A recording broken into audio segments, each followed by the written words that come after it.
Fit in 10 Nation, it is day 31 of the Fit in 10 Challenge, and we had a beautiful class tonight. 21 people. We hammered legs. You guys did a great job. You're definitely becoming more proficient with the workouts, but I do want to remind you that you need to try to train with full range of motion. So you want to think about getting that, when you're getting from point A to point B, that you're actually getting to, point B, right? So we want to make sure that in the case of squats, we're getting that depth, right? That depth where the upper portion of the leg is getting parallel to the floor. And with deadlifts, we want to make sure that that bar is getting to about mid-shin, right? And the other thing we want to remember with deadlift is it's not a leg movement. It's not a squatting motion. It's more of a bending at the waist. We do bend at the knees, but not a huge amount. We're getting maybe a quarter type squat with the deadlift, but we're bending over the waist quite a bit, right? So something you need to keep in mind. Okay, so some general reminders on those big major movements. And those big major movements are really important because they carry the most, they have the greatest sort of metabolic effect on the body. They're taxing so much musculature. You get a lot of benefit out of them. So there are always movements that I want you to do for hopefully the rest of your life. I mean it. Okay. All right, listen, your body weight with your feedback form is not that important. So, you can put it in there, but it's really doesn't tell us a whole lot. So basically, I don't care if you put it in or not. I'll probably take it out of the form. Okay, so don't worry so much about that. All right. Somebody asked me, what if you do longer intervals? Well, they first wrote me, I'm assuming that the interval portion is where we're really burning fat. Well, to be honest with you, the interval portion is actually probably more where you're burning glucose. Okay, and let me explain why. Glucose is going to be the most readily available form of energy stored in the body, and it doesn't really have to go through any type of conversion to be utilized as fuel. So whenever we're demanding a lot of energy in the moment, we're actually using more glucose, more sugar. When you do cardio at a lower interval or at a lower pace, a lower heart rate range, that's actually the time where you're burning more fat. The energy demand is lower per unit of time. So, but that's sort of half the explanation. Really what we're trying to get out of an interval is pushing ourselves super hard. Now, I know the intervals are not that hard yet, but they are getting harder, and they will continue to get harder. The idea behind the intervals is to push you enough where we're creating what we call, now I forgot the acronym. Basically, it's, forget about the acronym, let me just explain to you what it is. It's basically, it's kind of like what weight training does to you. That is, it causes a metabolic uprising for a long extended period of time after you work out. So that's really the benefit. It's sort of like the body is still churning or the body is still cooling down for a long period of time even after the cardio session is done. Okay, so why, for the love of me, I cannot think of the acronym. I don't know. It'll come to me, and I will bring it up and explain the acronym name and what it means. But it means exactly what I just told you. Okay, so essentially what's happening over time is your body is still like churning faster. Okay, now that really happens when you're pushing yourself on these intervals. And if you're pushing yourself hard enough, you can't go for a minute, right? You can't sprint like 100% or near 100% for a minute. You can only do that for 10, 15 seconds, right? So maybe 20 seconds. So, that's why the intervals are shorter, okay? Now, in a general sense, if you did longer intervals, listen, the greater the intensity over time, the more calories you're going to burn, right? Because you're just demanding more energy. You're demanding more energy per unit of time because you're doing more work. All right, so inevitably you're going to burn more. You're going to burn more calories. So yeah, in essence, you will lose more body fat. Okay, over time, you're going to lose more body fat. Okay, and that's just a very, very general sense. The whole idea between doing these really short intervals, really, really hard bursts, which you guys are getting to, is to create that. God, it's driving me nuts. I can't remember the acronym, but it's exactly what I explained. You know, we'll just call it the afterburn effect. Okay, it's gonna come to me here in a sec. All right, so I hope that answers your question.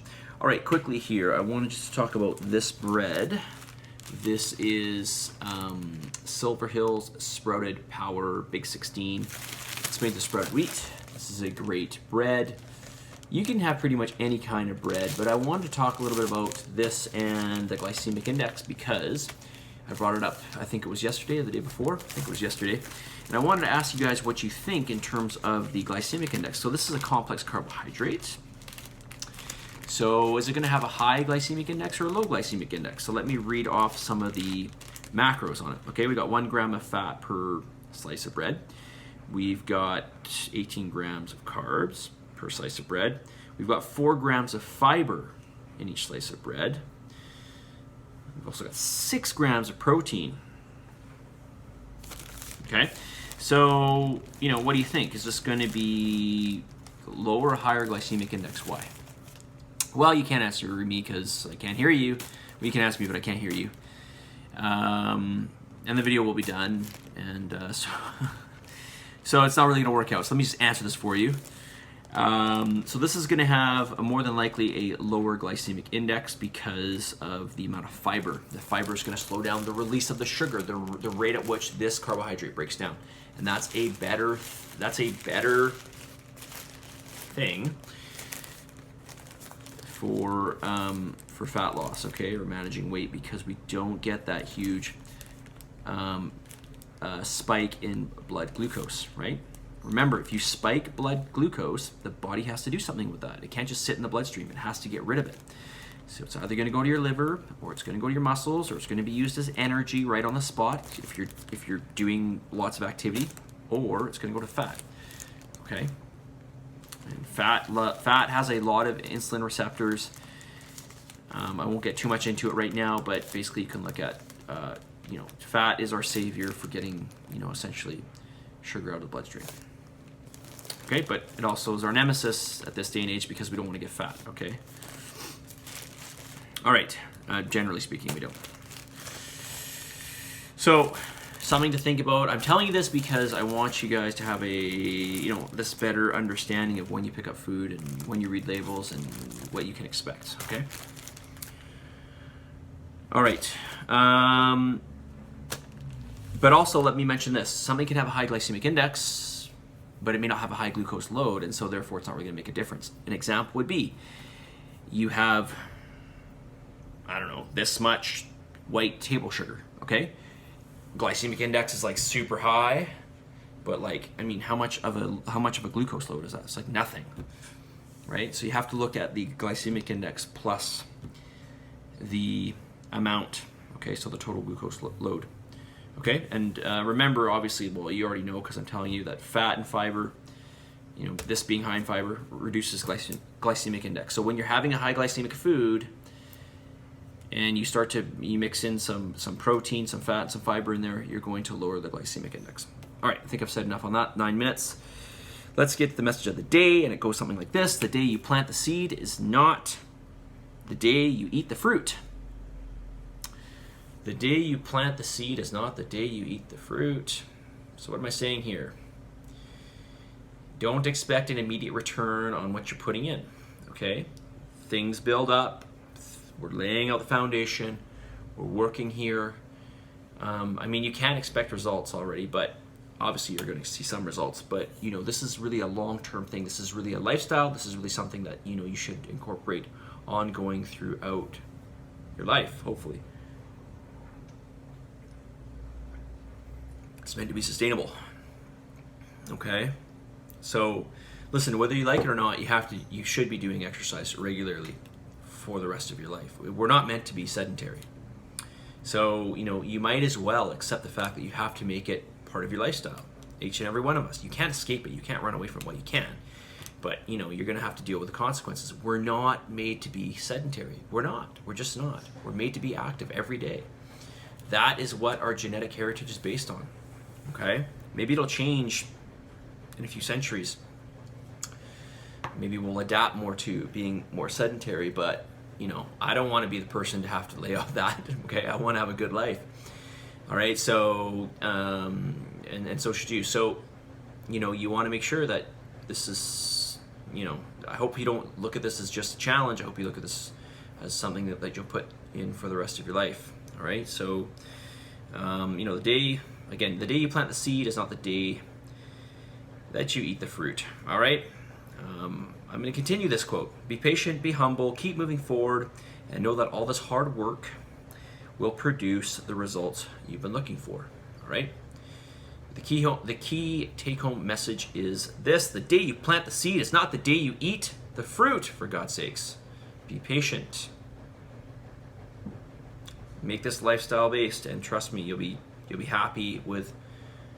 If you think about your health and you think about this as a lifestyle measure, then the results are just going to come, and they'll continue to come, and you'll be very, very happy, okay? Okay, yes, and weight training should be part of that, okay? Weight training, we'll go through the benefits of weight training. I think we went through some of them in the beginning, but we'll go through them again in a little more detail, okay? But just remember this: weight training is going to keep you young in the best ways.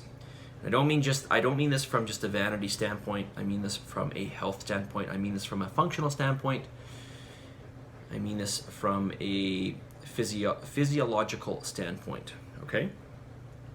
All right. Day 31, wrap up. Submit and commit to this challenge, for God's sakes. Give gratitude, positive vibes, positive energy, for the love of God. Believe in yourself. You should. There's no good reason not to, as you'll always hear me tell you. Turn off that negative record, put on the positive record, and move forward. And,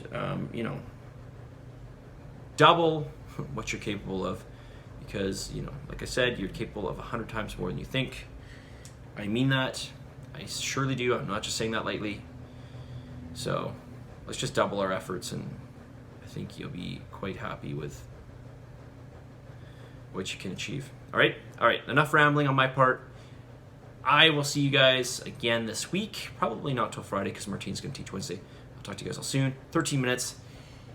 It's a long one. I'll see you guys all later. Have a wonderful evening. Get some nice, good sleep. That's important.